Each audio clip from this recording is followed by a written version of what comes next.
Hello बच्चों, कैसे आप लोग। अभी तक हमने काइनेमेटिक्स में distance, displacement, speed, velocity, acceleration को कंसेप्चुअली समझा था और उस पर कुछ न्यूमेरिकल सॉल्व करे थे। उसके बाद हमने पढ़ा था motion with a constant acceleration, जिसके लिए हमने set of equation of motion drive किया था। उसके बेसिस पे हमने क्वेश्चन को सॉल्व किया। Motion with a variable acceleration, motion with a variable acceleration के केस में हमने इंटीग्रेशन एंड डिफरेंशिएशन की हेल्प से क्वेश्चन को सॉल्व किया है। Motion under gravity, motion under gravity में भी हमने कांस्टेंट एक्सेलरेशन का कंसेप्ट यूज किया था और उसको इक्वेशन ऑफ मोशन से सॉल्व किया है। लेकिन अभी तक जितना भी हमने पढ़ा है उसमें हमने कंसेप्ट को, न्यूमेरिकल को मैथमेटिकली एनालिसिस किया है, मैथमेटिकली उसको समझा है, मैथमेटिकली ड्राइव किया है। बट अब हमें उसी कंसेप्ट को, उसी मोशन के नेचर को समझना है ग्राफिकली। तो आज हम स्टार्ट करने जा रहे हैं graph for 1D motion. Today we will start graph for the rectilinear motion. सबसे पहले हम लोग पढ़ेंगे पोजीशन टाइम ग्राफ। सबसे पहले क्या पढ़ेंगे?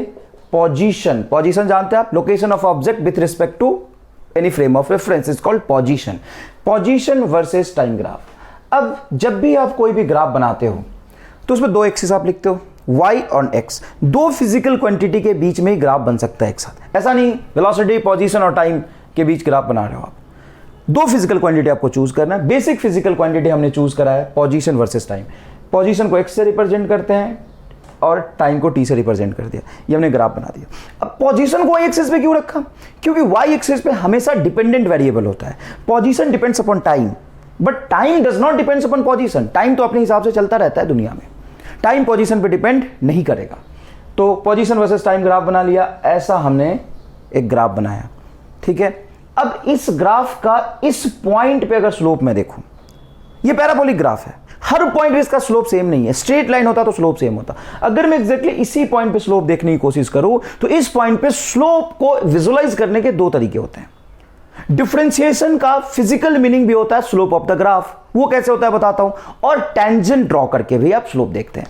अगर आप यहां पे टेंजेंट ड्रॉ करते हो, ये रहा टेंजेंट, ऐसा मान लो टेंजेंट, इस पॉइंट का स्लोप देखा आपने, तो इस पैराबोला का जो ये पार्ट है क्या एग्जैक्टली से स्ट्रेट लाइन के पैरेलल है? और स्ट्रेट लाइन का स्लोप हर पॉइंट पे सेम होता है। तो यहां पे जो एंगल बनेगा थीटा, आप कह सकते हो कि ये slope is equal to tan theta.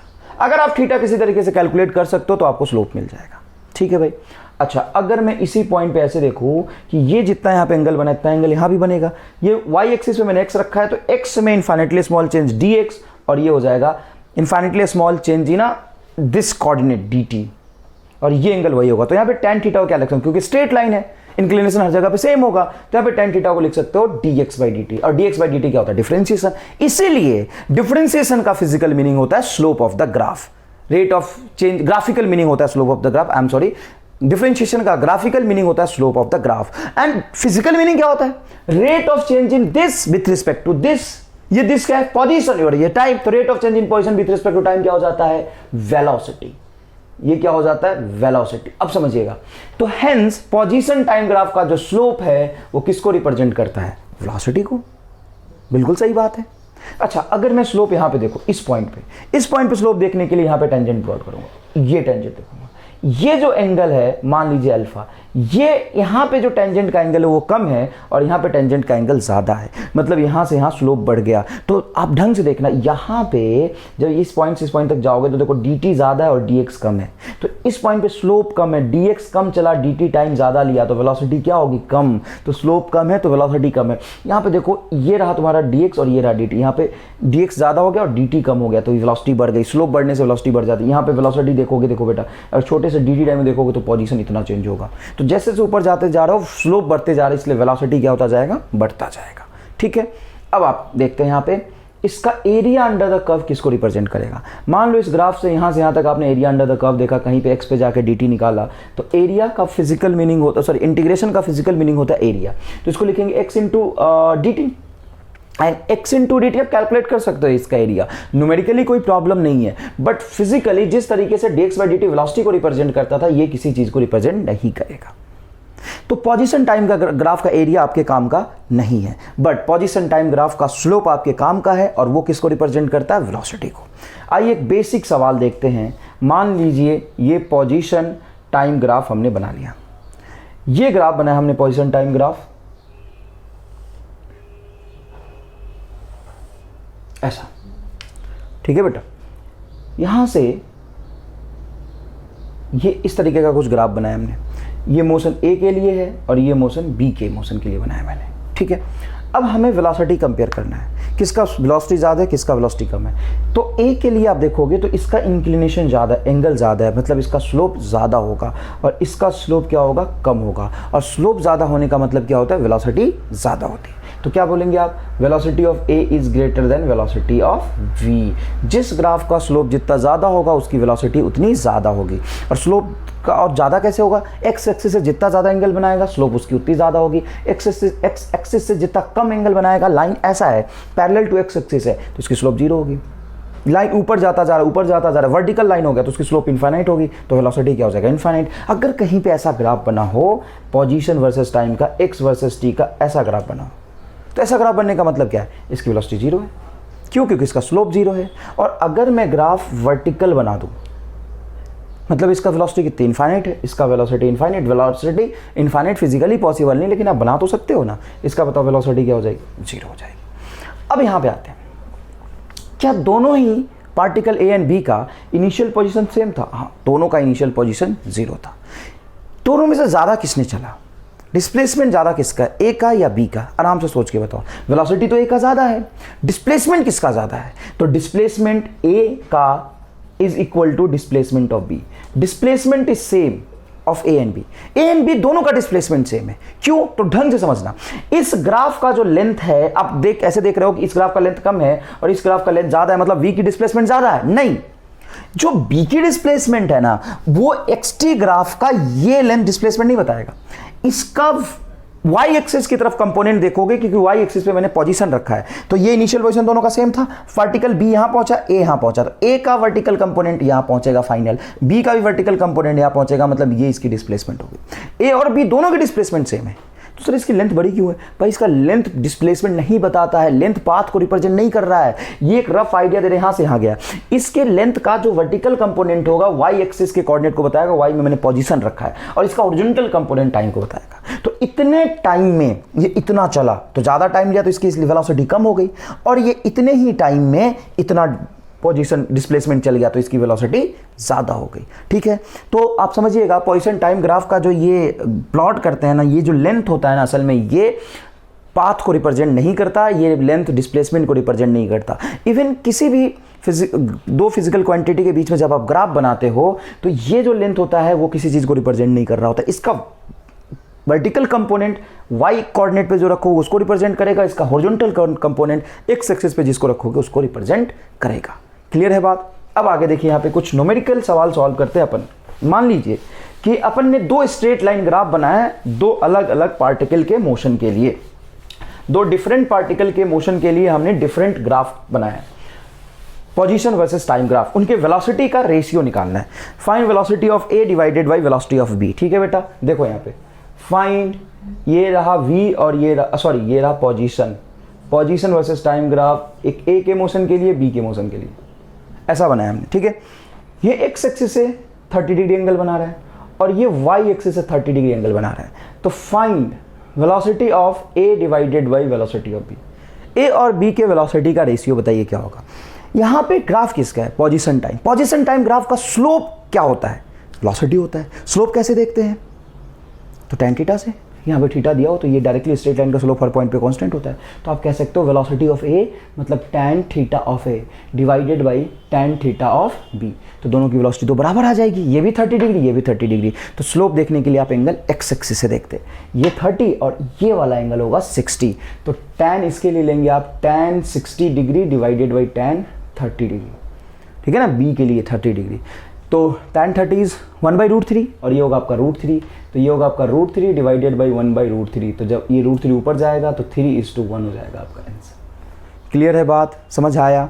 अच्छा, मान लो कि दूसरा सवाल अपन ने ये बनाया, एक ऐसा ग्राफ है, ये रहा पोजीशन, ये रहा आपका टाइम, ये पैरेलल टू एक्स एक्सिस है, पोजीशन टाइम ग्राफ अपन ने बना लिया। अब इस ग्राफ के मोशन के बारे में आपको कुछ लाइन लिखना है, मतलब इसको एक्सप्लेन करना है। तो क्या करोगे, या फिर चार ऑप्शन में करेक्ट इनकरेक्ट बताना है। Motion starts with a zero velocity या non zero velocity. T is equal to zero पे जो मोशन स्टार्ट हुआ है वो जीरो वेलोसिटी से हुआ है या नॉन जीरो वेलोसिटी से हुआ है। तो देखो motion starts with non zero velocity but initial position is 0. Velocity remains constant and after some time it comes to at rest. थोड़ी देर बाद चल के रुक गया है। अब इसको समझो कैसे। जब यहां पे ये था तो वाईएथ कोऑर्डिनेट यहां पे होगा 0 और एक्स कोऑर्डिनेट होगा 0, मतलब पोजीशन 0 था t इक्वल टू 0 पे। बच्चा बोलता है सर यहां से मोशन स्टार्ट हुआ तो मतलब वेलोसिटी 0 नहीं, पोजीशन टाइम ग्राफ है यहां पे, वेलोसिटी कैसे देख लोगे आप? वेलोसिटी देख सकते हैं सर स्लोप से देखोगे। वाईएथ कोऑर्डिनेट की वैल्यू और एक्स कोऑर्डिनेट की वैल्यू जो यहां पे 0,0 है वो वेलोसिटी को रिप्रेजेंट नहीं करेगा। 0,0 वाई तो एक्स कोऑर्डिनेट की वैल्यू को रिप्रेजेंट करेगा, तो यहाँ पे 0,0 का मतलब होता है पोजीशन 0 है t इक्वल टू 0 पे। तो इनिशियल पोजीशन इसका 0 है। कहां लिखा हमने? Initial position is 0। बट इस ग्राफ का स्लोप देखिएगा तो इस ग्राफ का स्लोप देखो यहाँ पे भी कुछ है, ये देखो ना एंगल यहाँ पे, इसको थोड़ा एक्सटेंड कर दो, ऐसे एक्सटेंड कर दो तो बेटा ये तो स्ट्रेट लाइन का पार्ट है ना, ये हर पॉइंट पे इसका स्लोप सेम है, मतलब ये कांस्टेंट स्पीड से चला है और इसका स्पीड t इक्वल टू 0 पे भी वो ही v था।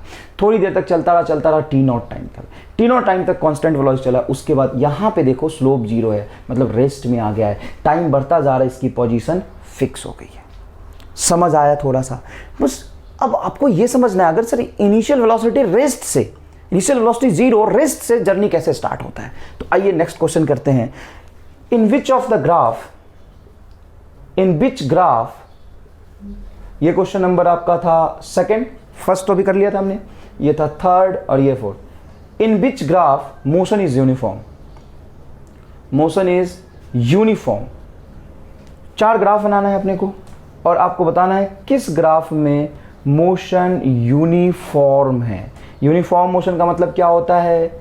यूनिफॉर्म मोशन का मतलब होता है एक्सीलरेशन कांस्टेंट या वेलोसिटी कांस्टेंट। बताइए भाई।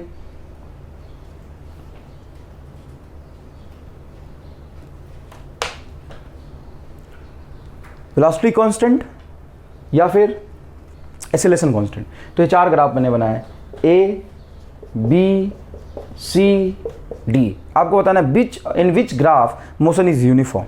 तो देखो यूनिफॉर्म मोशन का मतलब होता है, आप अच्छे से समझिएगा, यूनिफॉर्म मोशन मतलब वेलोसिटी कांस्टेंट। तो असल में आपको ये बताना है किस ग्राफ में आपका वेलोसिटी कांस्टेंट है। तो ये एक्सटी ग्राफ मैंने बनाया। इस ग्राफ का जो स्लोप है आप देखिए ढंग से, तो स्ट्रेट लाइन ग्राफ है, तो इस ग्राफ का स्लोप कांस्टेंट होगा भाई। इस ग्राफ का स्लोप पहले देख लो, स्ट्रेट लाइन है तो कांस्टेंट होगा। और पोजीशन टाइम ग्राफ का स्लोप क्या बताता है? वेलोसिटी को, तो वेलोसिटी कांस्टेंट होगा। Continuously object is equal to 0 पे भी वेलोसिटी चल रहा था, नॉन जीरो वेलोसिटी से जर्नी स्टार्ट किया और उसी non zero velocity constant velocity से ऑब्जेक्ट अपने पाथ पे चल रहा है। इसका स्लोप कांस्टेंट है तो इसकी वेलोसिटी कांस्टेंट होगी, मतलब आपका फर्स्ट जवाब आ जाएगा।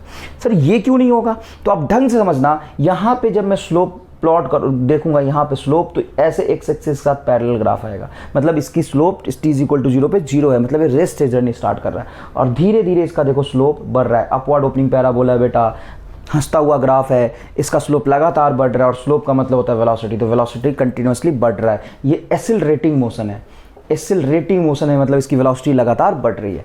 अच्छा बी देखते हैं।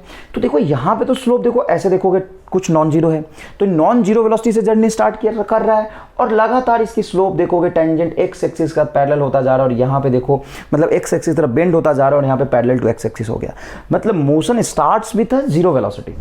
t इज इक्वल टू 0 पे वेलोसिटी कितनी है? 0। यहाँ पे motion starts with non zero velocity but continuously velocity is decreasing and object comes to at rest. देखो यहाँ पे ऐसा ग्राफ आ गया, मतलब यहाँ पे वेलोसिटी क्या हो जाएगी? 0। ये कैसा मोशन है? रिटार्डेशन, झुका हुआ graph, x versus t time का ग्राफ जो टी एक्सिस की तरफ झुक जाएगा, वो रिटार्डिंग मोशन को रिप्रेजेंट कर रहा है। और देखो finally parallel to X axis हो गया, तो ये देखो ना parallel to X axis, X में मैंने टाइम रखा है, तो यहाँ पे एक्स की वैल्यू क्या हो जाएगी? फिक्स। यहाँ पे देखो ऐसे हो गया, तो किसी भी तरीके से ऐसा ग्राफ बन जाए तो वेलोसिटी 0 हो जाती है। तो यहाँ पे फाइनली वेलोसिटी 0 हो गया, मतलब ऑब्जेक्ट रेस्ट में आ गया। और ये कैसा है सर? ये तो ऑब्जेक्ट हमेशा से ही रेस्ट में है, वेलोसिटी जीरो। अच्छा एक और ग्राफ बना लूँ मैं ऐसा, ये आपका पोजीशन वर्सेस टाइम ग्राफ। इस ग्राफ में क्या कहोगे, तो इस ग्राफ में यहाँ पे स्लोप देखोगे तो निगेटिव आएगा, मतलब वेलोसिटी निगेटिव एंड कांस्टेंट है बस। यहाँ पे भी वेलोसिटी पॉजिटिव एंड कांस्टेंट है, यहाँ पे वेलोसिटी निगेटिव एंड कांस्टेंट है। क्लियर है बेटा, स्लोप कैसा है, निगेटिव एंड कांस्टेंट। तो object is moving in a minus negative velocity, object is moving in a negative direction, मतलब जिस डायरेक्शन को आपने पॉजिटिव लिया उसके अपोजिट डायरेक्शन में ऑब्जेक्ट चल रहा है, लेकिन उसका भागने का जो रफ्तार था वो क्या रहा होगा, कांस्टेंट रहा होगा। क्लियर है बेटा। नेक्स्ट क्वेश्चन लिखिए, in which graph average velocity of object is 0 from t is equal to 0 to time t is equal to capital T. In which graph average velocity, बढ़िया सवाल है बेटा, velocity is 0, क्वेश्चन नंबर क्या है 5, graph average velocity 0 from t is equal to 0 to t is equal to capital T। 4 graph बनाया अपन ने। पहला ग्राफ है ये पोजीशन वर्सेस टाइम का, ये ग्राफ बना है। दूसरा ग्राफ है बेटा ये, थर्ड ग्राफ है भाई x वर्सेस t का, और फोर्थ ग्राफ है ऐसा। अब किस ग्राफ में एवरेज वेलोसिटी 0 है from t is equal to 0 से किसी टाइम कैपिटल T तक, कोई भी नॉन जीरो टाइम, लेकिन इनिशियल टाइम आपको क्या लेना है 0। In which graph average velocity is 0 from, ये टाइम इंटरवल पे ध्यान दीजिए, from t is equal to 0 to time t is equal to capital T। t is equal to 0 से t is equal to capital T time तक किस graph में average velocity 0 है। मतलब आपको एवरेज वेलोसिटी देखने के लिए आप स्लोप देखेंगे क्या, नहीं, स्लोप इंस्टेंटेनियस वेलोसिटी को रिप्रेजेंट करता है, कुछ नहीं लिखा हुआ था मतलब वो इंस्टेंटेनियस वेलोसिटी है। एवरेज वेलोसिटी होता है total change in position divided by total time taken. Average velocity होता है total displacement upon total time, total displacement change in position upon time.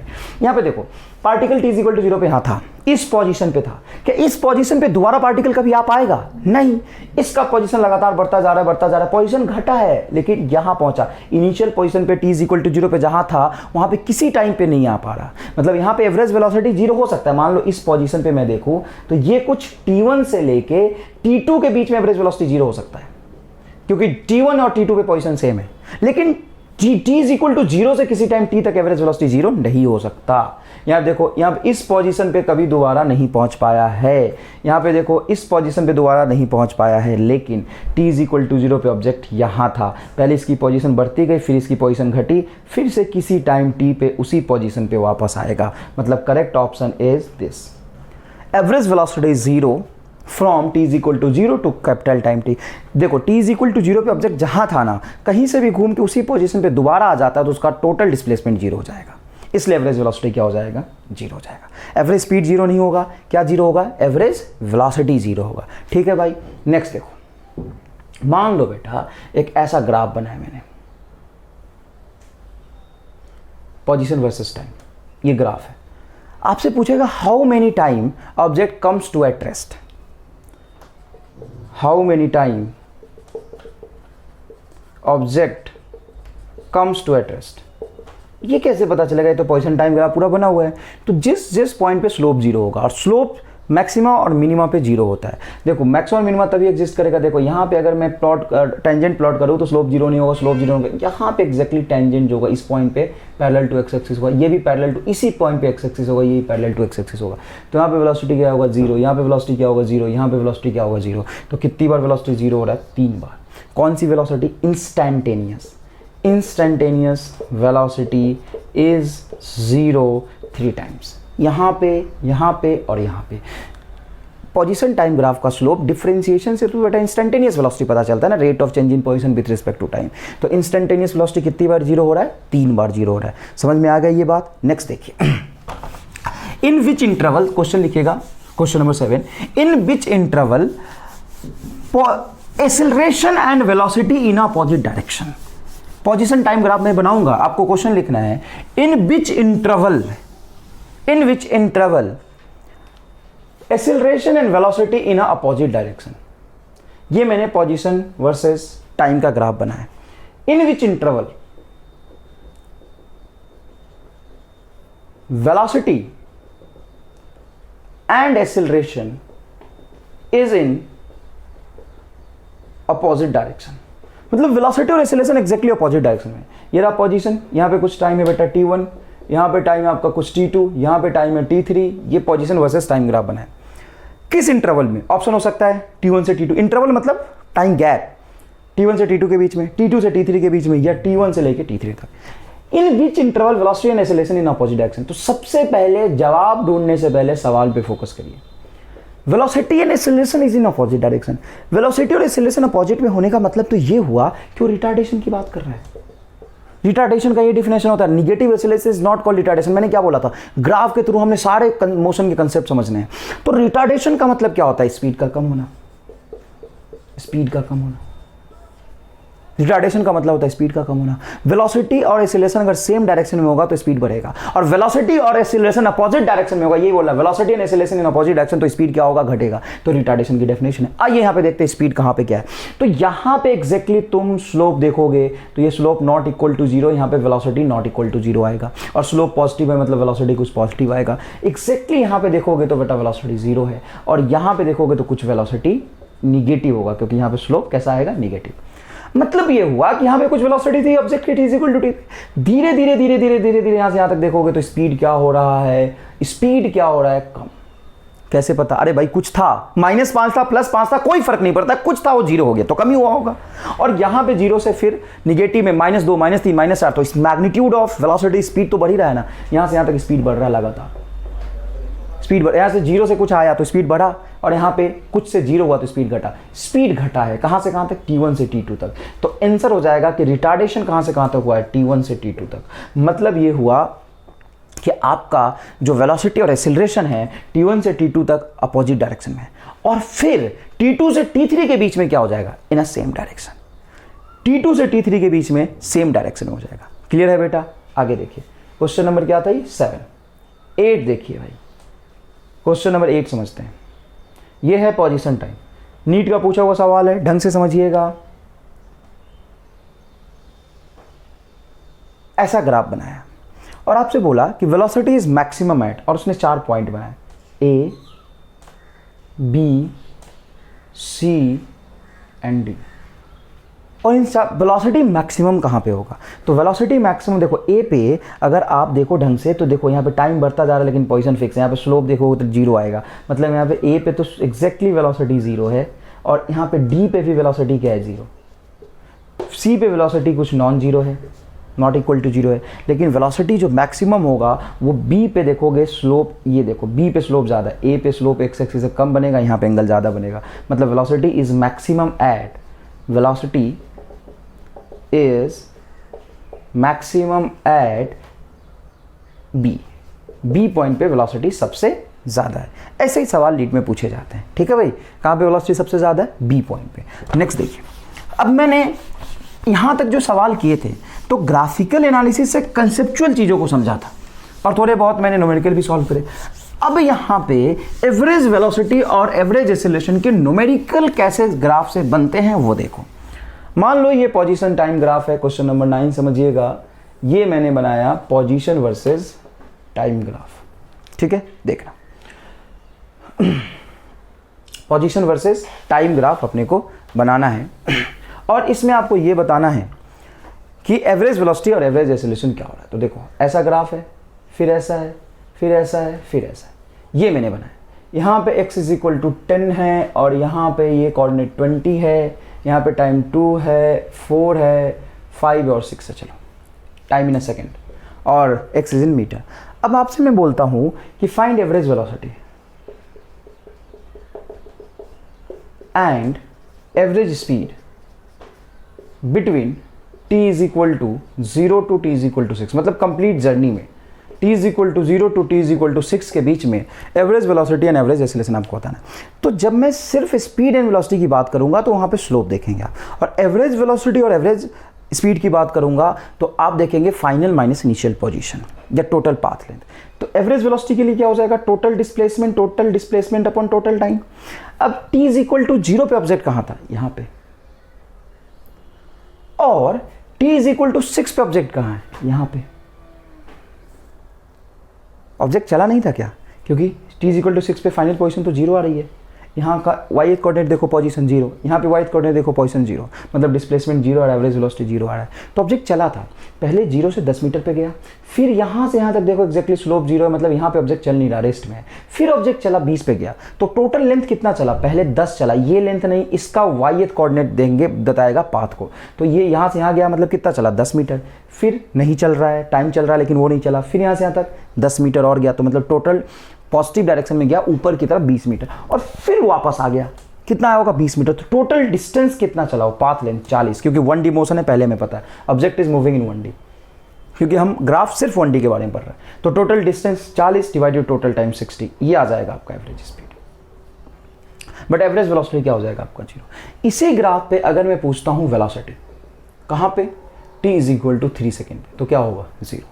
t=3 second पे वेलोसिटी 0 होगा। क्यों होगा वेलोसिटी 0, क्योंकि यहाँ पे t=3 सेकेंड कहीं यहाँ पे आएगा, यहाँ पे स्लोप बताओ क्या है 0। अच्छा, velocity at t=5 second, t=5 second कहाँ होगा भाई, तो सॉरी ये t=5 तो यहाँ है, ऐसे नहीं, t=5.5 सेकेंड पे, तो 5.5 सेकेंड यहाँ पे होगा। तो यहाँ पे आप देखेंगे स्लोप, तो इस पॉइंट पे एग्जैक्टली स्लोप पूरे स्ट्रेट लाइन के स्लोप के बराबर होगा, क्योंकि स्ट्रेट लाइन का स्लोप हर इंस्टेंट पे क्या होता है, कांस्टेंट। यहाँ से एंगल देखो तो ये 90 से ज़्यादा आ रहा है, मतलब पक्की बात है स्लोप निगेटिव आएगा। समझ में आया। और इस स्लोप के मैग्नीट्यूड को कैसे निकालोगे, तो ये परपेंडिकुलर और ये बेस। परपेंडिकुलर बोलो बेटा 20 और बेस बोलो 1, क्योंकि t=5 पे पीक था, तो ये हो जाएगा आपका 20/1, तो वेलोसिटी आएगा -20 मीटर पर सेकेंड। क्लियर है। अच्छा, अगर मैं वेलोसिटी पूछूं नहीं t=1 पे बताओ, तो मैं सिर्फ ये बोल रहा हूं ना कि जब एट t=1, तो ये है इंस्टेंटेनियस, ये इंस्टेंटेनियस की बात कर रहा हूं, और इन टाइम बोलूंगा तो एवरेज होगा। तो t=1 सेकेंड पे इंस्टेंटेनियस वेलोसिटी बताओ, तो t=1 सेकेंड पे इस पॉइंट पे एक्जैक्टली, और इस पॉइंट पे वेलोसिटी उतना ही होगा जितना इस पॉइंट पे स्लोप होगा। इस पॉइंट का स्लोप या इस स्ट्रेट लाइन के किसी भी पॉइंट का स्लोप सेम ही आएगा, क्योंकि स्ट्रेट लाइन का स्लोप कांस्टेंट रहता है। तो स्लोप और वेलोसिटी मुझे इस पॉइंट का निकालना है, लेकिन मैं निकालूंगा पूरे स्ट्रेट लाइन का। क्यों, 1 सेकंड पे पूछा है ना मैंने, तो पूछो 1 सेकंड पे, तो उससे मैं क्या करूं, स्ट्रेट लाइन का स्लोप हर पॉइंट पे सेम होता है, तो यहां हर पॉइंट पे स्लोप सेम होगा, तो ये परपेंडिकुलर बटा बेस हो जाएगा तुम्हारा जवाब। परपेंडिकुलर बोलो कितना है 10, बेस बोलो कितना है 2, तो ये आ जाएगा आपका 5 मीटर पर सेकेंड। क्लियर है बात, कितना आ जाएगा 5 मीटर पर सेकेंड स्पीड। अच्छा, अगर मैं आपसे पूछ रहा हूँ average speed, average velocity between t=2 to t=6 second, t=2 से t=6 सेकेंड के बीच, तो 2 पे पार्टिकल 10 पे था, और फिर 10 पे ही रहा थोड़ी देर तक, फिर 20 पे गया, फिर वापस यहाँ गया, तो फाइनल पोजीशन क्या होगी इसकी 0, और इनिशियल पोजीशन होगा 10 बटा टोटल टाइम टेकन होगा 4। तो एवरेज वेलोसिटी क्या होगा, टोटल चेंज इन पोजीशन -10 बटा 4 = -2.5 मीटर पर सेकेंड। माइनस क्यों आया, क्योंकि एवरेज वेलोसिटी मुझे देखना है 2 से लेकर 6 तक, तो 2 पे ऑब्जेक्ट यहाँ था और 6 पे ऑब्जेक्ट यहाँ है, तो टोटल टाइम इंटरवल तो हो गया आपका 4 सेकेंड का। टोटल चेंज इन पोजीशन देखोगे तो 10 पे था, अब 0 पे आ गया, तो -10 चेंज इन पोजीशन हो गया, -10 बटा 4। तो देखो एक ही ग्राफ से कितने सारे डिफरेंट सवाल पूछे जा सकते हैं। ठीक है बेटा, next is position time graph पे एक और सवाल बढ़िया करते हैं। In which graph acceleration is negative, in which graph acceleration is negative, in which graph acceleration is negative. अब मैं ये नहीं बता रहा कि आपको किस डायरेक्शन में पॉजिटिव मानना है, किस डायरेक्शन में नेगेटिव मानना है, बस ये बोल रहा है कि in which graph acceleration is negative. X versus T graph ये बना लिया, और एक बना लिया एक्स वर्सेस टी ग्राफ ऐसा, और बोल रहा है कि in which graph acceleration is negative. A graph या बी ग्राफ में एक्सेलरेशन नेगेटिव किस में। अब ये देख के कैसे पता चलेगा कि एक्सेलरेशन नेगेटिव है या पॉजिटिव है, तो थोड़ा सा एनालिसिस करना पड़ेगा। कैसे, आओ बताता हूँ। मान लो इस पे है तुम, तो इस पॉइंट पे एग्जैक्टली स्लोप आप देखोगे तो ये होगा आपका स्लोप निगेटिव इस पॉइंट पे, मतलब वेलोसिटी होगी निगेटिव, और यहाँ पे स्लोप हो गया 0, मतलब वेलोसिटी 0, मतलब निगेटिव में वेलोसिटी लगातार क्या हो रहा था, कम हो रहा था। और फिर यहाँ पे देखोगे तो वेलोसिटी क्या हो गई, पॉजिटिव, और वो बढ़ रही है।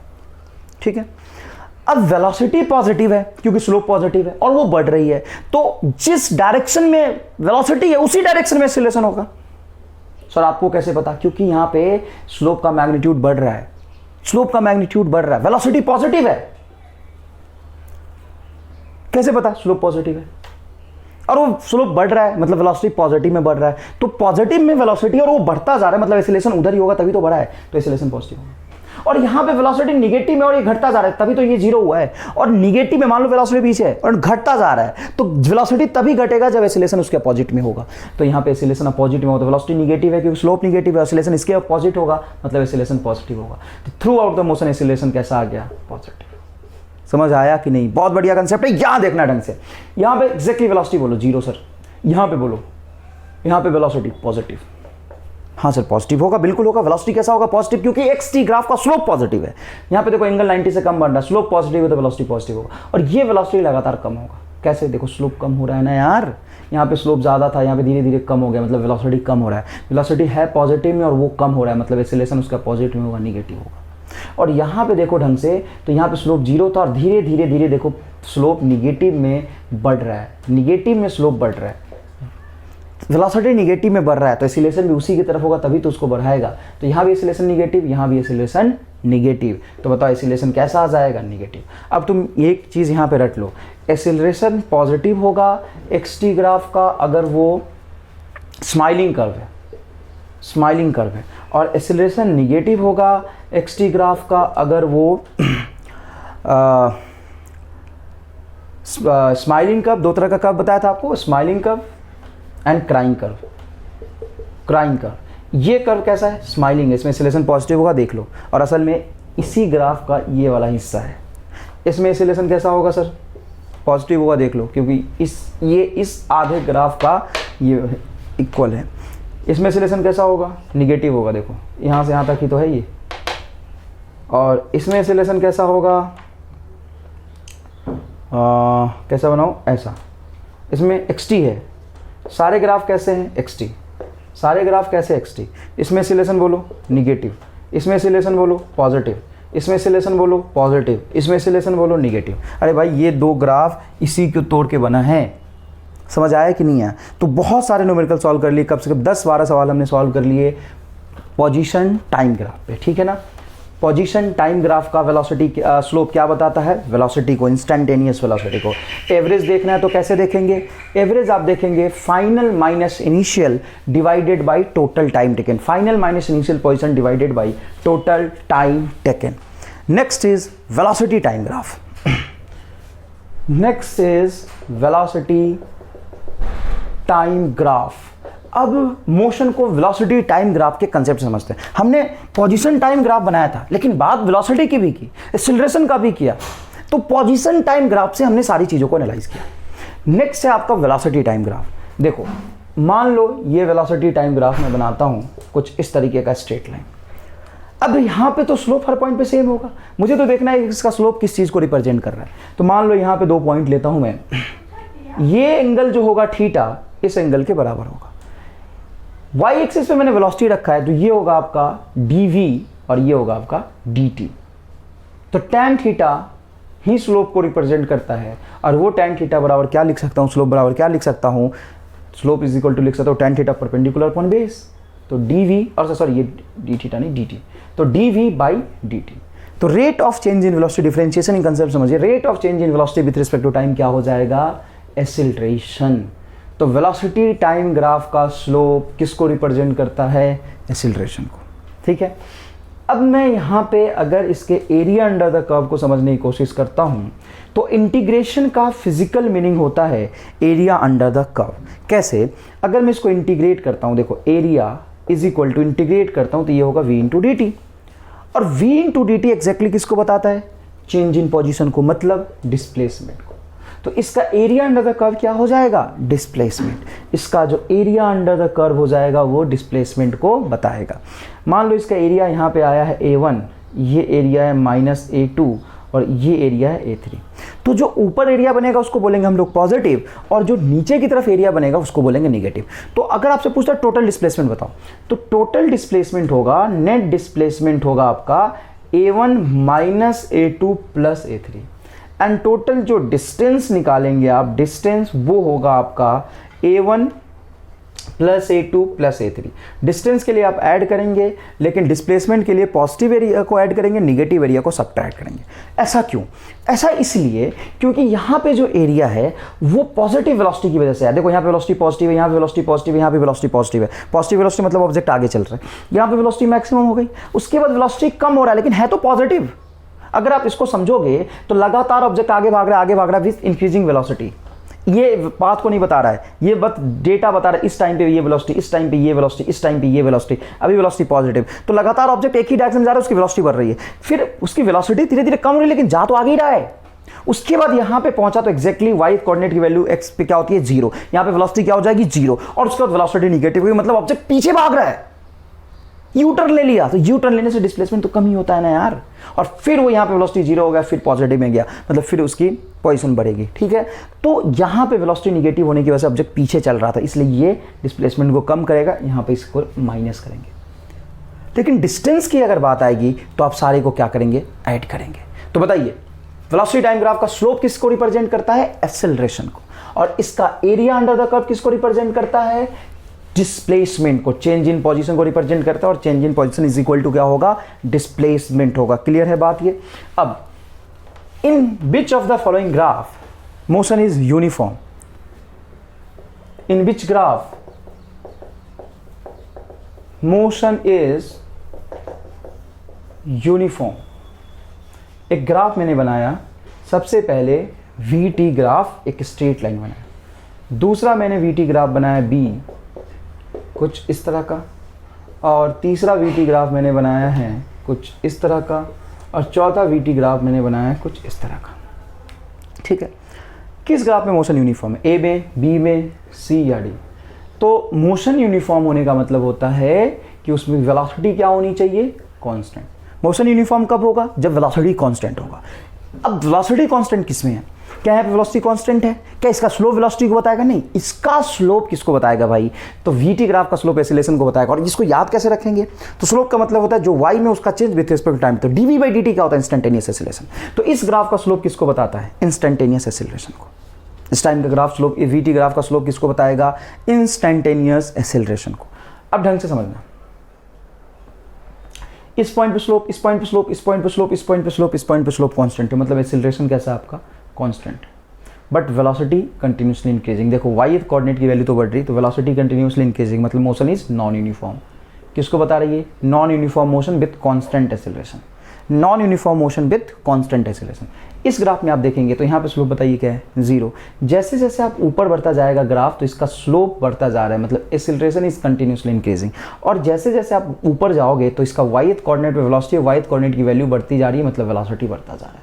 तो मोशन कैसा होगा, नॉन यूनिफॉर्म मोशन को रिप्रेजेंट कर रहा है, मतलब नॉन यूनिफॉर्म मतलब velocity is not constant, velocity is increasing और variable, and acceleration is non uniform also, क्योंकि एक्सीलरेशन भी बढ़ रहा है व्हेन चेंज हो रहा है। तो ये है motion, non uniform motion with constant acceleration, यह non uniform motion with non uniform acceleration, right. यहाँ पे देखिए, यहाँ पे इसका स्लोप लगातार घट रहा है, देखो यहाँ पे slope parallel to X axis slope 0 हो जाता है, तो स्लोप लगातार घट रहा है, मतलब एक्सीलरेशन घट रहा है, लेकिन वेलोसिटी बढ़ रहा है।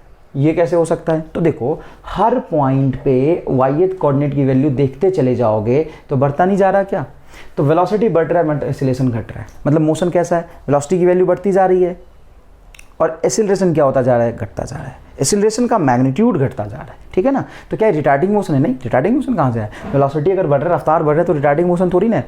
लेकिन इसमें क्या हो रहा है कि वेलोसिटी तो बढ़ता जा रहा है, बट इस rate of change in velocity वो घटता जा रहा है, ठीक है ना। तो ये कैसा मोशन होगा, नॉन यूनिफॉर्म मोशन। कैसा होगा भाई, ये नॉन यूनिफॉर्म मोशन होगा। अब इस ग्राफ के बारे में अगर आप बात करें तो अब देखो इसका स्लोप क्या है, 0, और VT ग्राफ का स्लोप एक्सीलरेशन को बताता है, वेलोसिटी 0, सॉरी एक्सीलरेशन 0 और वेलोसिटी कैसा है, कांस्टेंट। तो ये आपका करेक्ट ऑप्शन है। ये किसको बता रहा है, यूनिफॉर्म मोशन को बता रहा है। क्यों यूनिफॉर्म मोशन को बता रहा है, क्योंकि इसकी वेलोसिटी क्या है, कांस्टेंट है, इसलिए यूनिफॉर्म मोशन को रिप्रेजेंट कर रहा है। अब इस पे कुछ न्यूमेरिकल क्वेश्चंस ऐसे बनते हैं जैसे पोजीशन टाइम ग्राफ पे भी बने थे, ये रहा V और ये रहा T। अब आपसे मैं पूछ दूं एक्सेलरेशन का रेशियो बताओ A एंड B के लिए, वेलोसिटी का रेशियो तो नहीं पूछ सकता हूँ क्योंकि इसका y कोऑर्डिनेट लगातार बढ़ रहा है, तो वेलोसिटी बढ़ रहा है। अब एक ऐसा डॉटेड लाइन बनाया और ये लिख लिया y = x, यहाँ से ये 15 डिग्री पे है और यहाँ से ये भी 15 डिग्री पे है। इस डॉटेड लाइन से ऊपर वाला ग्राफ भी 15 डिग्री ऊपर है और नीचे वाला ग्राफ 15 डिग्री पीछे। तो आपसे पूछा कि acceleration of A divided by acceleration of B का रेशियो क्या होगा। ये क्या है यार, इसमें तो 3 लाइन बनाई, ये डॉटेड लाइन के इक्वेशन लिखा है y इक्वल टू एक्स। तो इसका मतलब ये है कि डॉटेड लाइन का जो स्लोप है वो 1 है, मतलब ये एंगल 45 डिग्री बनाएगा। सर आपको कैसे पता, y is equal to M X plus C intercept 0 and y is, मतलब ये इक्वेशन लिखा है y बराबर x, ऐसे कह सकते हो कि v बराबर t है। ये अगर v बराबर t है तो इस ग्राफ का स्लोप क्या हो जाएगा 1, 45 डिग्री एंगल बना रहा है। अगर ये 45 डिग्री एंगल बना रहा है तो ये कितना ग्राफ एंगल बनाएगा, ये लाइन 60 डिग्री। तो a के लिए जो आपका स्लोप होगा tan 60, और स्लोप एक्जैक्टली एक्सीलरेशन को रिप्रेजेंट कर रहा है। और b के लिए जो स्लोप होगा 45 में से 15 घटाएंगे 30, तो ये होगा आपका tan 30। तो एक्सीलरेशन हो जाएगा आपका √3/1/√3, 3:1। एक्सीलरेशन का रेशियो क्या हो जाएगा बेटा, 3:1। ये इंस्टेंटेनियस एक्सीलरेशन है या एवरेज है, तो स्लोप से इंस्टेंटेनियस एक्सीलरेशन मिलता है, लेकिन हर पॉइंट पे इसका स्लोप कांस्टेंट है, तो इसको एवरेज भी आप बोल सकते हो। इंस्टेंटेनियस वेलोसिटी अगर कांस्टेंट होता है तो एवरेज वेलोसिटी और इंस्टेंटेनियस वेलोसिटी क्या रहते हैं, सेम रहते हैं। क्लियर है बात ये। नेक्स्ट देखिएगा अच्छे से, in which graph average velocity is maximum. अब ये कुछ नया ग्राफ है, नया कंसेप्ट पे आपको सॉल्व करना पड़ेगा। In which graph average velocity is maximum, in which graph average velocity is maximum. Question लिखिएगा please, in which graph average velocity is maximum. Average velocity is maximum, किस ग्राफ में average velocity की जो value है वो maximum होगी। ये आपका बनाया वीटी ग्राफ में ही एवरेज वेलोसिटी की वैल्यू मैक्सिमम पूछ रहा है। ये 4 अपन ने बना लिया वीटी ग्राफ ABCD। ये आपका A, ये है B, ये है C और ये है D।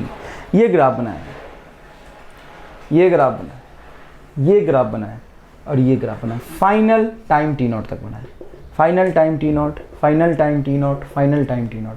और यहाँ पे जो फाइनल वेलोसिटी है वो है v0, ये भी है v0, ये भी है v0 और यहाँ भी है v0। किस ग्राफ में एवरेज वेलोसिटी मैक्सिमम है, तो इस ग्राफ का स्लोप किसको बताएगा, एक्सेलरेशन को, वो तो एवरेज वेलोसिटी को बताएगा नहीं। एवरेज वेलोसिटी तो होता है total displacement upon total time. फिर टोटल डिस्प्लेसमेंट कैसे देखेंगे यार, तो वीटी ग्राफ है, देखेंगे बेटा। Average velocity is equal to होता है, average velocity is equal to होता है total displacement upon total time. Displacement कैसे निकाल सकते हैं उस पर फोकस करो, क्योंकि जो तुम्हें चाहिए वो एवरेज वेलोसिटी, और एवरेज वेलोसिटी के फॉर्मूले में होता है टोटल डिस्प्लेसमेंट। टोटल डिस्प्लेसमेंट निकाल सकते हैं वेलोसिटी टाइम ग्राफ के एरिया से। अगर इस वेलोसिटी टाइम ग्राफ का एरिया देखा जाए तो यहाँ पे देखो वेलोसिटी टाइम ग्राफ का एरिया, ये टोटल डिस्प्लेसमेंट बताएगा इसी टाइम में, तो एरिया तो कम है। यहाँ पे देखो ये एरिया थोड़ा ज़्यादा है, देखो ऊपर से बना है, ये एरिया इनके बीच में आएगा, ये एरिया तो बहुत ज़्यादा है यार, तो टोटल डिस्प्लेसमेंट इसका एरिया होगा। और इसमें ये वाला एरिया अंडर द कर्व सबसे ज़्यादा है, मतलब average velocity is maximum in graph A और then in graph D and then in graph C and then in graph B. Average velocity is minimum in graph B, minimum है, और A में क्या है, मैक्सिमम है। अच्छे से समझो, बढ़िया सवाल है। एवरेज वेलोसिटी आपको पता करना था किस ग्राफ में मैक्सिमम है या मिनिमम है, ठीक है बेटा, अच्छे से समझ लो, ठीक है। नेक्स्ट देखो, ये VXT ग्राफ बनाया मैंने, और ये VT ग्राफ कुछ ऐसा बनाया।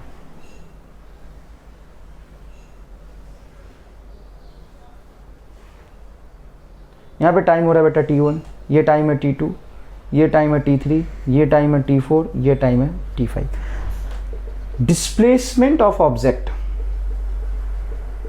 इज मैक्सिमम एट, बढ़िया कंसेप्ट है, किस पॉइंट पे, किस टाइम पे ऑब्जेक्ट का डिस्प्लेसमेंट मैक्सिमम होगा।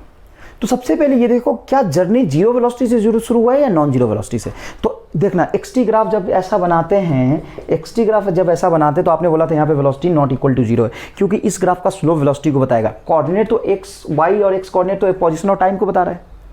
ये यहाँ पे ओरिजिन को कट करा तो 0,0, क्या जीरो होगा, पोजीशन जीरो, टाइम जीरो, लेकिन वेलोसिटी इसके स्लोप से मिलेगा और slope not equal to zero था। यहाँ पे आप देखोगे तो यहाँ पे ओरिजिन को कट कर रहा है, मतलब 0,0, क्या जीरो है, y कोऑर्डिनेट जीरो, मतलब इस पॉइंट पे वेलोसिटी जीरो है। Motion starts with a zero velocity, मतलब रेस्ट, एंड यहाँ से यहाँ तक देखो स्लोप कांस्टेंट है, मतलब acceleration constant. Constant acceleration and zero velocity से जब ऑब्जेक्ट अपने जर्नी को स्टार्ट करता है। लगातार देखेंगे तो वाई कोऑर्डिनेट की वैल्यू बढ़ रही है, मतलब वेलोसिटी बढ़ रहा है, वेलोसिटी बढ़ रहा है, वेलोसिटी बढ़ रहा है, वेलोसिटी बढ़ रहा है। किसी फिक्स डायरेक्शन में पॉजिटिव है, ये फिक्स डायरेक्शन में वेलोसिटी बढ़ रहा है, और फिक्स डायरेक्शन में वेलोसिटी, उसी डायरेक्शन में पॉजिटिव डायरेक्शन में वेलोसिटी क्या हो रहा है, कम हो रहा है, फिर वेलोसिटी हो गया जीरो।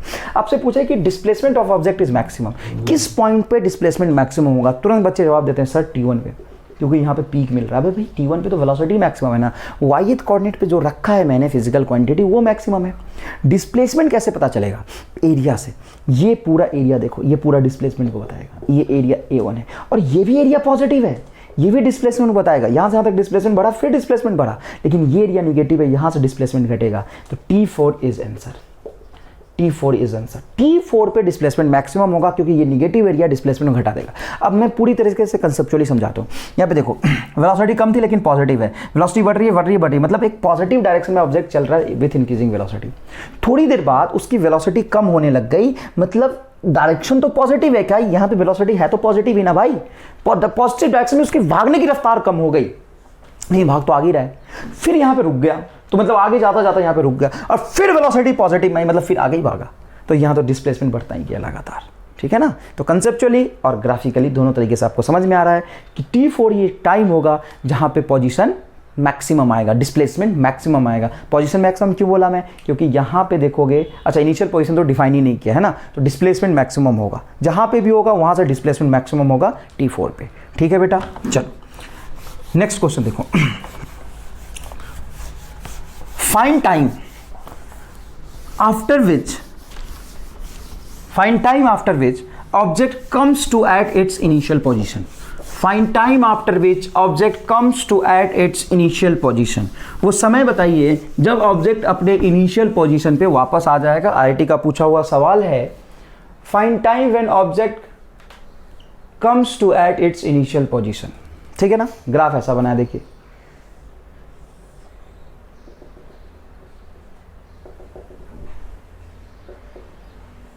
ऐसा ग्राफ बना दिया, ये टाइम दे दिया, ये ग्राफ बना दिया।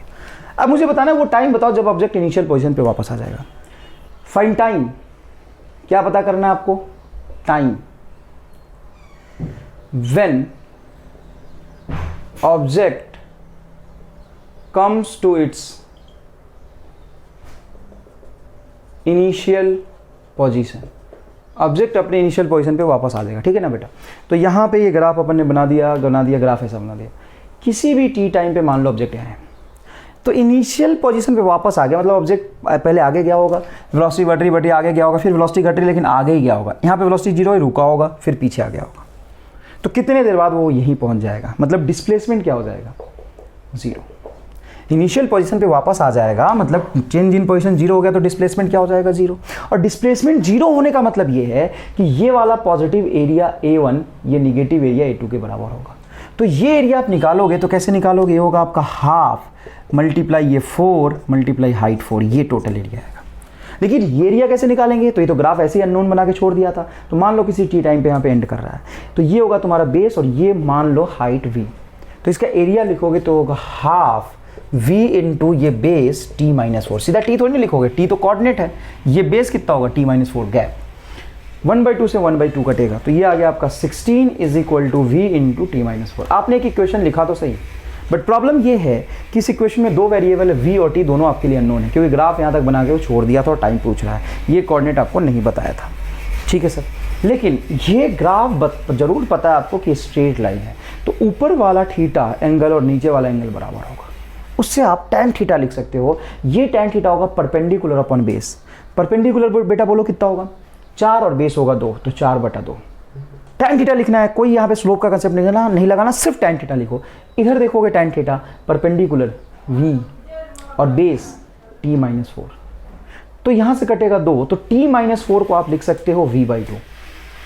सॉरी, V को तुम लिख सकते हो 2 इंटू T-4, क्योंकि V नीचे अपने को टाइम चाहिए, तो इस जगह पे V को रखोगे तो 16 इज इक्वल टू V को क्या रख दोगे? 2 इंटू T-4 इंटू T-4, ये कैंसिल होगा तो बेटा होगा 8 इज इक्वल टू T-4 का होल स्क्वायर, ये इस तरफ जाएगा, √8 क्या बनेगा? 2√2 is equal to T-4, and T is equal to 4 + 2√2 second. ये वो टाइम है जिसके बाद ऑब्जेक्ट फाइनली अपने इनिशियल पोजीशन पे वापस आ जाएगा।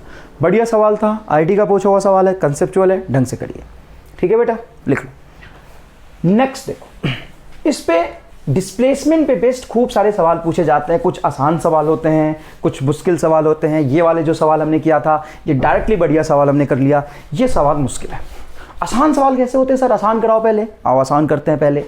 आसान सवाल ये हैं, V वर्सेस T ग्राफ बना लिया, एक ऐसा ग्राफ बना लिया, डिस्प्लेसमेंट पूछ लिया, यहाँ पे 10, यहाँ पे 5, डिस्प्लेसमेंट बताओ।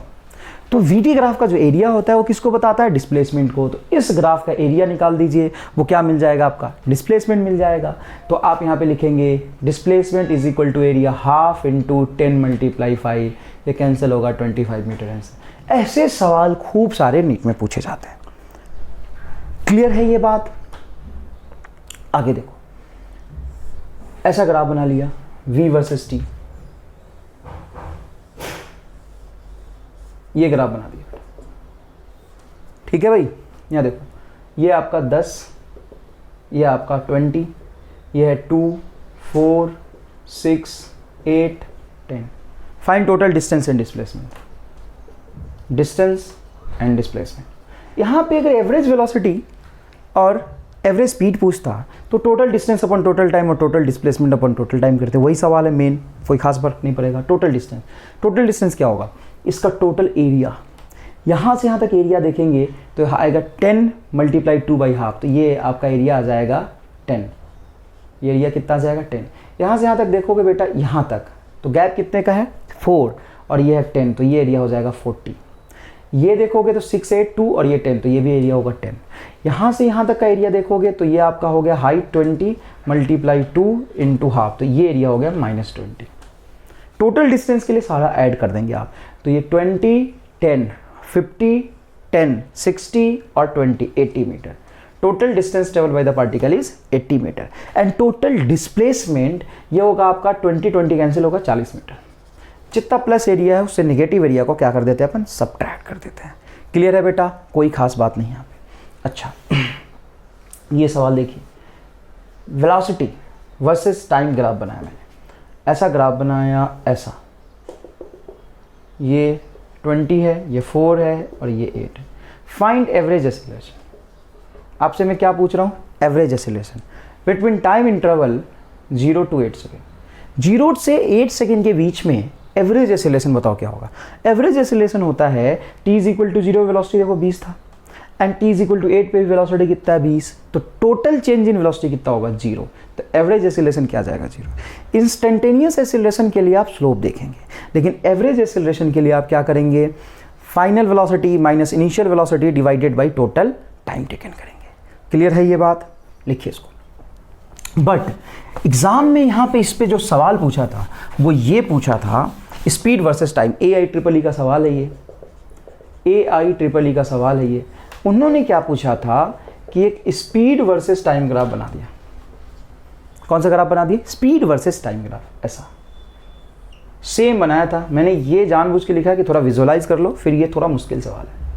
ये t इज इक्वल टू 4, 90% बच्चे ये सवाल पूछते हैं, स्पीड वर्सेस टाइम ग्राफ। अब एवरेज वेलोसिटी बताओ सर। एवरेज वेलोसिटी बताएंगे कैसे? क्यों, क्या हुआ? हुआ सर ये कि एवरेज वेलोसिटी निकालने के लिए हमें चाहिए, एवरेज एक्सेलरेशन निकालने के लिए from t is equal to 0 हमें चाहिए change in velocity, final velocity minus initial velocity divided by total time taken. यहाँ पे तो फाइनल वेलोसिटी 20 था क्योंकि वेलोसिटी वर्सेस टाइम ग्राफ है। यहाँ पे speed versus time graph plot करा, और ऑप्शन भी क्या दिया उसने? 0। पहला ऑप्शन था 0, दूसरा ऑप्शन था कुछ 5, तीसरा ऑप्शन था -5 और फोर्थ ऑप्शन था ऑल ऑफ दिस। तो असल में इसका आंसर होगा एवरेज एक्सेलरेशन 0 भी हो सकता है, +5 भी हो सकता है, -5 मीटर पर सेकंड स्क्वायर भी हो सकता है। तीनों इज करेक्ट आंसर। और 90% बच्चे 0 आंसर टिक करके चले गए थे। कारण बताता हूँ, उनको लगा speed time graph change in velocity, ये 20, ये भी 20, 20 - 20 0, कोई दिक्कत नहीं है, हो सकता है। लेकिन ये स्पीड है और आपको लिखना वेलोसिटी है। मैं बोलूँ कि स्पीड 20 है तो वेलोसिटी क्या बोलोगे? तो पता नहीं सर, डायरेक्शन नहीं बताया, तो क्या बोलोगे? बोल क्या सकते हो? +20 भी और -20 भी। तो असल में ये +20 भी हो सकता है, -20 भी हो सकता है, वेलोसिटी के प्रेफरेंस है स्पीड तो 20, लेकिन वेलोसिटी के डिफरेंस से +20 भी हो सकता है और -20 भी हो सकता है। तो आप चेंज इन वेलोसिटी लिखोगे तो ये भी हो सकता है +20 और -20, अब यहाँ पे मान लो दोनों तुमने प्लस प्लस ले लिया तो चेंज इन वेलोसिटी जीरो, दोनों माइनस माइनस ले लिया तो चेंज इन वेलोसिटी जीरो। लेकिन अगर तुमने इसको प्लस लिया इसको माइनस लिया तो final velocity minus initial velocity 40 बटा total time 8 40/8 5 metre per second square. इसको लिया आपने -20, इसको लिया +20, तो -20 minus of -20 -40/5 8 is equal to -5 metre per second square. Clear है बात, ये समझ आया कंसेप्ट? ठीक है। नेक्स्ट, कभी कभी position as a function of time given होगा और आपको speed and velocity time graph plot करना होगा। देखिए, किसी भी कंसेप्ट को पढ़ने के बाद उस पर n नंबर ऑफ सवाल करने पड़ते हैं ताकि आप उसके हर बेसिक कंसेप्ट को अच्छे से समझ पाएं, हर बेसिक कंसेप्ट को अच्छे से समझ पाएं। A position of object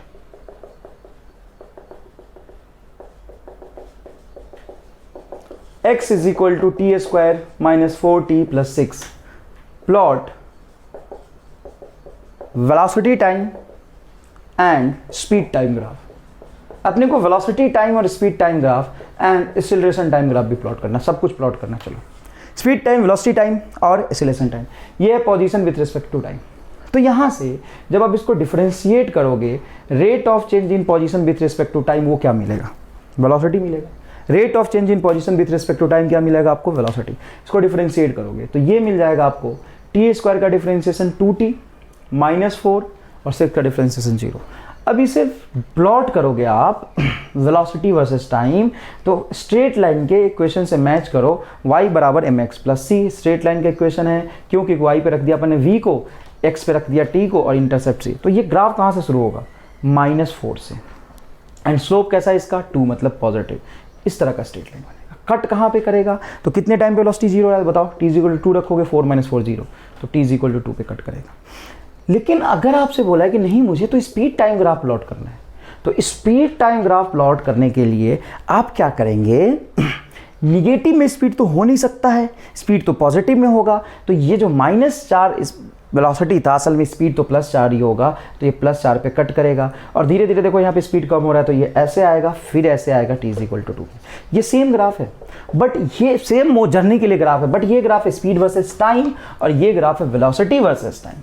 speed versus time and velocity versus time में डिफरेंस है। क्लियर है ये बात? समझिए और यहाँ पे कंसेप्ट समझिए।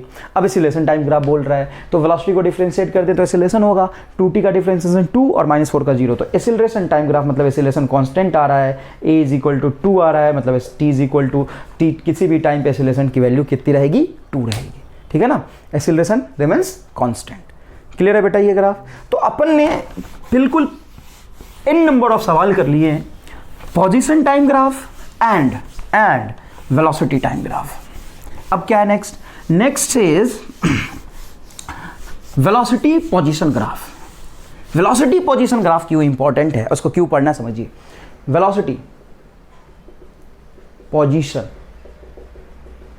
ग्राफ, वेलोसिटी पोजीशन ग्राफ मतलब आप ग्राफ बनाएंगे v वर्सेस x का। मान लीजिए ग्राफ ने स्ट्रेट लाइन बनाया जानबूझ के, इसका स्लोप किस चीज़ को रिप्रेजेंट करेगा? तो देखो थीटा, यहाँ से देखोगे ये परपेंडिकुलर dv और बेस dx, तो tan थीटा स्लोप होता है, slope is equal to tan theta. tan theta को क्या लिख सकते हो? परपेंडिकुलर dv बटा dx। dv बटा dx किसको रिप्रेजेंट करता है? किसी भी चीज़ को नहीं करता, बट ये किसी फॉर्मूले में आता है। किसके फॉर्मूले में? एक्सेलरेशन के फॉर्मूले में।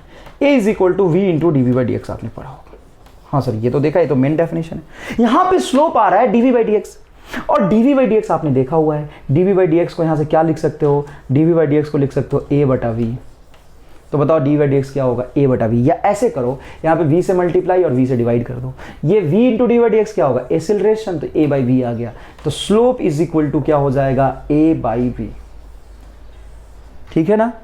तो इसको आपको याद रखना है कि vx ग्राफ का जो स्लोप होता है वो a/v होता है। vx ग्राफ का स्लोप किसको रिप्रेजेंट करता है? a/v को। इसका एरिया अंडर द कर्व किसी चीज को रिप्रेजेंट नहीं करता, लेकिन इसका स्लोप रिप्रेजेंट करता है a/v को। इन विच ग्राफ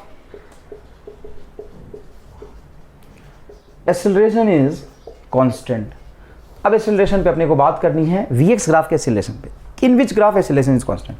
तो सबसे पहले ये ग्राफ बनाते हैं अपन, v versus x straight line, फिर अपन बनाते हैं v वर्सेस x ऐसा, फिर अपन बनाते हैं v वर्सेस x ऐसा, फिर अपन बनाते हैं v वर्सेस x ऐसा।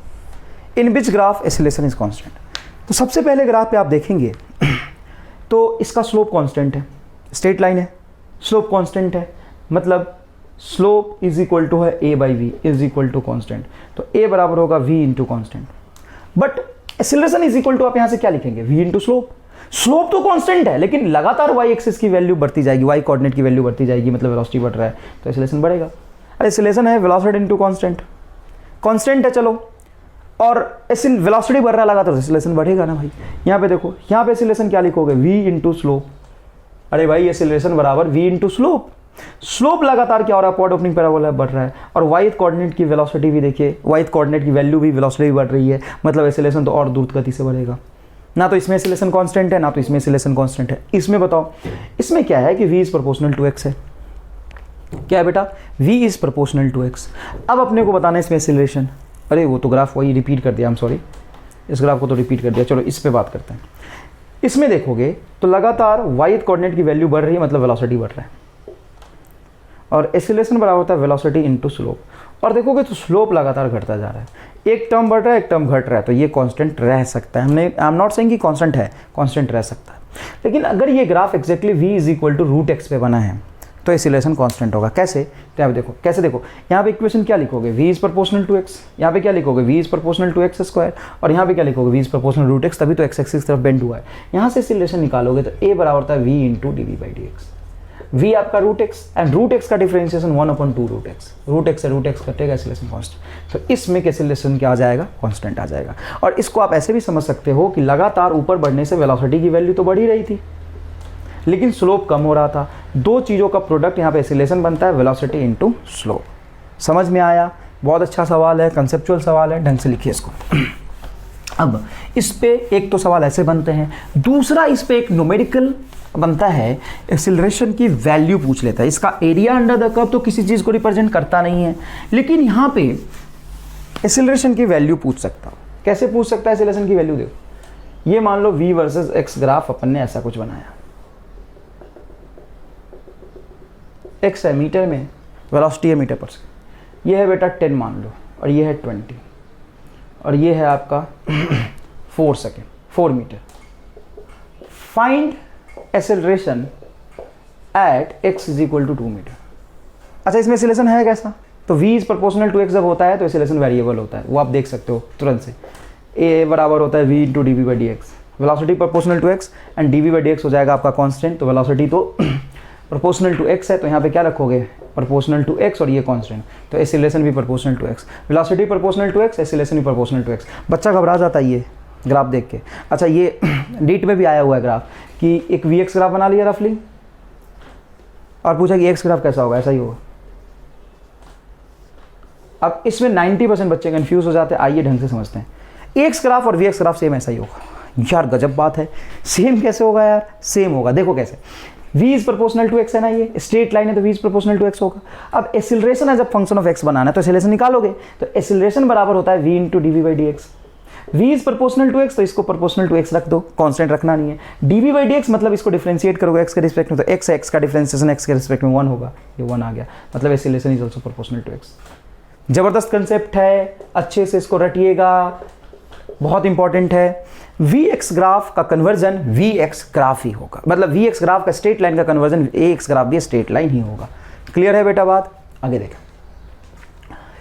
तो अपने को एक्सेलरेशन बताना x is equal to 2 metre पे, तो आप एक्सेलरेशन वेरिएबल है, x is equal to 2 metre पे, ये स्ट्रेट लाइन है बेटा।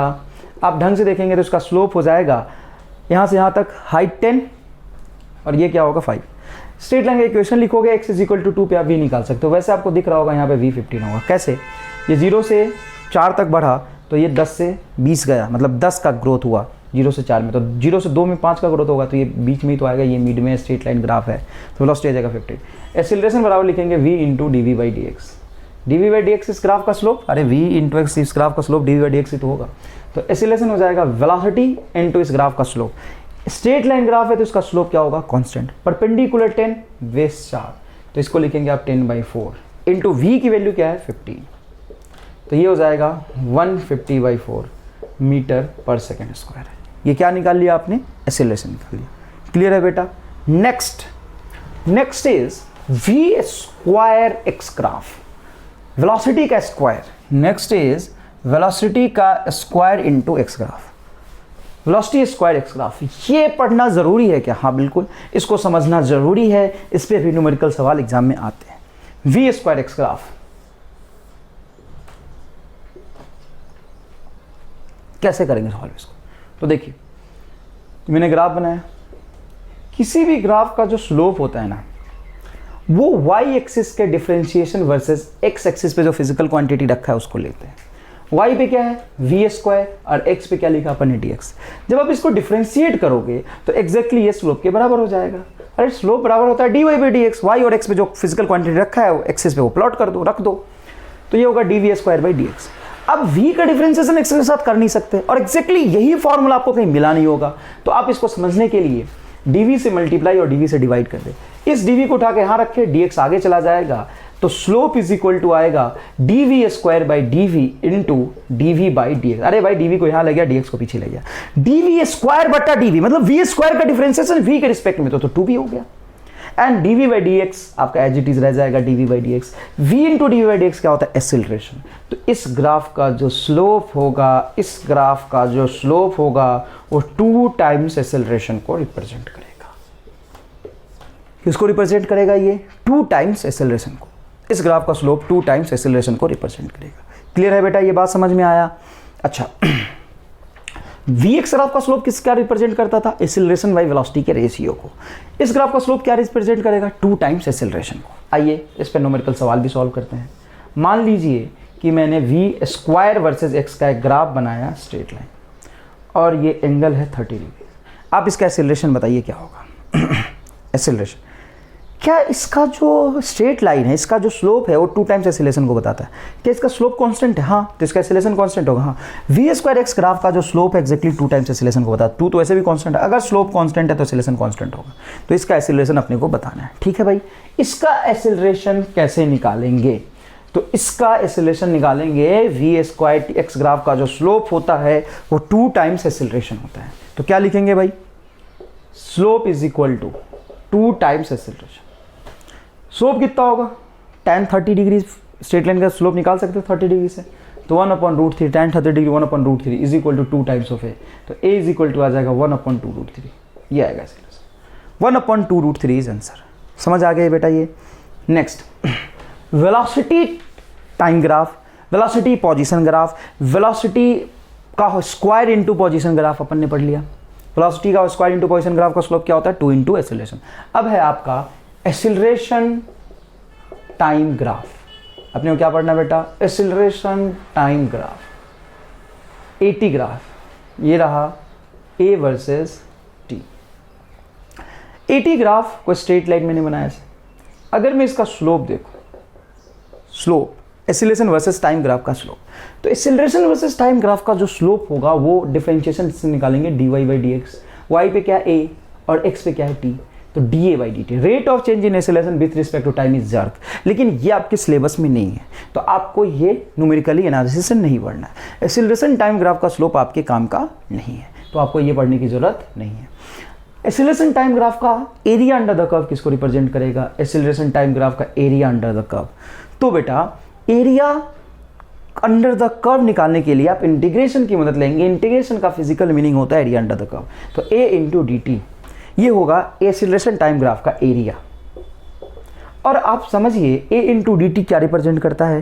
Change in velocity. एक्सेलरेशन का इंटीग्रेशन करोगे टाइम के रिस्पेक्ट में तो क्या होगा? Change in velocity, not velocity, ये देगा चेंज इन वेलोसिटी।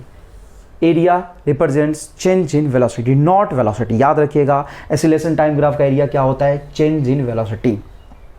अब देखो, ये मान लो पॉजिटिव एरिया A1 और ये निगेटिव एरिया A2, तो यहाँ पे चेंज इन वेलोसिटी आपको लिखना है, तो क्या लिखेंगे? Change in velocity is equal to final change in velocity is equal to होगा A1 माइनस A2, क्योंकि निगेटिव वाला एरिया निगेटिव लेंगे जो निगेटिव एक्सिस में बनेगा, और ऊपर जो एरिया बनेगा वो पॉजिटिव लेंगे। टोटल एरिया को अब ऐड नहीं करेंगे, इसको क्या करेंगे? सब्ट्रैक्ट। ऊपर वाला जितना एरिया होगा उसको ऐड करेंगे और नीचे वाले एरिया को क्या करेंगे? अपन सब्ट्रैक्ट कर देंगे। क्लियर है ये बात? नेक्स्ट देखिए, इस पे न्यूमेरिकल कैसा बनता है? n नंबर ऑफ न्यूमेरिकल इस पे बनते हैं खूब सारे एक्सेलरेशन टाइम ग्राफ पे। सबसे बेसिक सवाल तो ये बनेगा, if initial velocity is 0 then velocity will be maximum at, if u is 0 at t is equal to 0, then velocity will be maximum at, velocity will be maximum at, देखो ये मैंने 80 graph बनाया, initial velocity 0 था और मैं 80 graph बना रहा हूँ, तो ये मैंने बनाया आपके लिए 80 ग्राफ। देखिएगा ढंग से,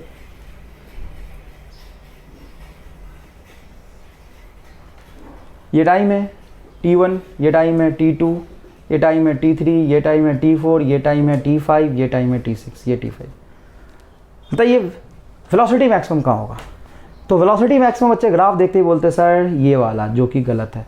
वेलोसिटी मैक्सिमम होगा ये वाला t4, ये होगा आपका आंसर।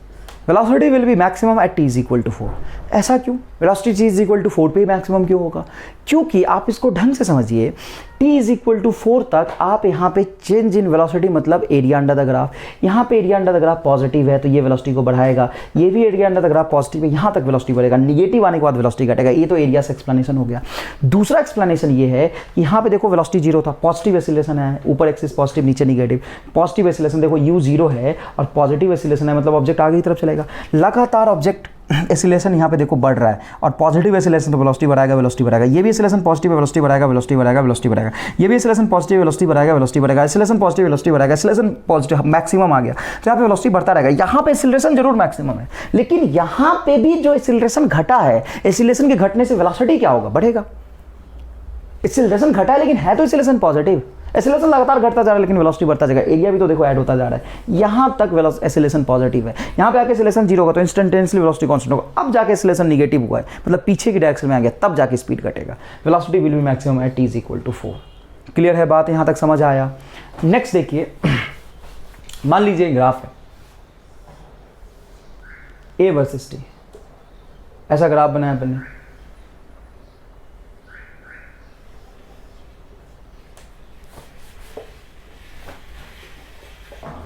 ये वर्सेस t का ग्राफ बनाया। If u is 0 then find v at t is equal to 10 second. यहाँ पे 10 है, ये 8 है, ये आपका 4 है, ये आपका -10 है और ये 10 है। इनिशियल वेलोसिटी u 0 था, तो velocity at t is equal to 10 second पे क्या होगा?